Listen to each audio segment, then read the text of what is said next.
Chapter 59, The Night Greyfard Burned, Part 19. The battlefield held its breath. Morveth's hand continued descending. Dark aura gathered around his fingers. The killing blow. One strike. That was all it would take. Lysara remained standing between him and Alex. Her body trembled. Blood continued flowing from countless wounds. Every instinct inside her screamed the same thing. Move. Retreat. Survive. Yet she refused, because rulers did not abandon those under their protection, not while they could still stand. Morveth's eyes remained locked on her. For several moments, neither moved, neither spoke.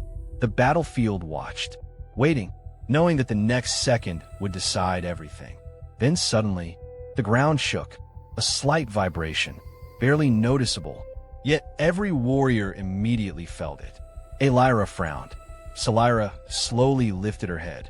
Even Alex forced his blurred vision upward. The vibration spread across the battlefield, then through the palace, then through the entire capital. Everyone immediately began searching for the source. The sky, the horizon, the palace ruins. Everywhere, everyone except one person. Morveth, the old assassin, never looked away. Not once. His eyes remained fixed upon Lysara. And for the first time that night, a single drop of sweat rolled down his face, because he recognized that vibration. Not an aura, not killing intent, not pressure, a presence. And there was only one person he knew capable of producing such a reaction. Impossible. The words escaped him quietly. The vibration continued, growing stronger. The air itself became strangely heavy, not oppressive, not hostile, simply heavy, as though reality were adjusting itself for someone's arrival. Then suddenly, everything stopped. The vibration vanished. The wind vanished. Even the fire-consuming sections of the palace seemed to become quieter. Silence. Absolute silence. And then, someone appeared, high above the battlefield, floating effortlessly within the night sky. A woman. White clothing danced gently within the wind.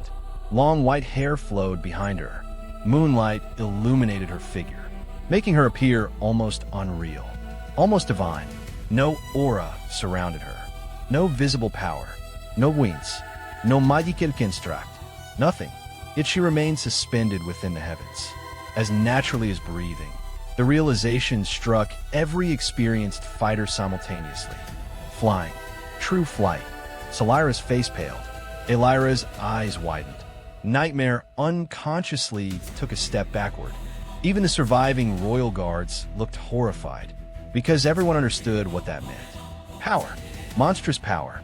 The mysterious woman in white slowly lowered her gaze, looking across the battlefield. The corpses, the destruction, the burning palace. Then finally, her eyes settled upon Lysara. For a brief moment, those eyes softened. Then they moved toward Morveth. And everything changed.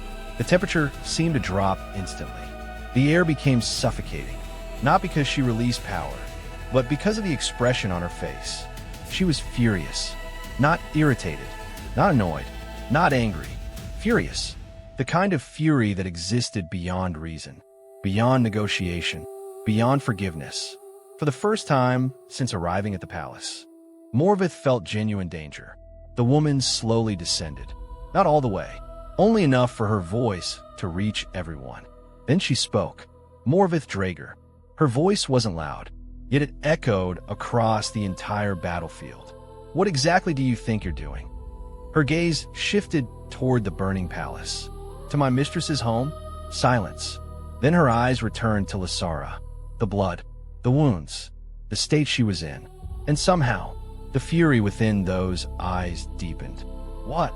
The heavens themselves seemed to tremble. Do you think you're doing to her? Nobody spoke. Nobody dared, because every person present understood one thing. Morveth had started this night as the most terrifying person on the battlefield. He no longer was. For the first time, Morveth slowly lowered his hand. The killing blow abandoned. Then he looked directly at the woman in white and smiled. A tired smile, a knowing smile. So, his voice remained calm. But another drop of sweat rolled down his face. You finally decided to join the party. The woman in white stared at him, expressionless, cold, terrifying. Then she replied, "Do you honestly think?" A faint crack appeared in the sky behind her. "You're going to enjoy what comes next." The battlefield froze, and for the first time that night, everybody feared the answer. And that's the end of Chapter 59, Part 19. Just when everyone believed Alex and Lasara had reached the end, a mysterious woman descended from the heavens, forcing even Morveth to lower his hand. But who is she? Why did Morveth recognize her? And what terrifying event is about to unfold next? Those answers await in Chapter 59, Part 20. If you enjoyed this episode of The Broken Realm, please like, comment, share, and subscribe to support the series and never miss the next chapter. Until next time, the story has only just begun.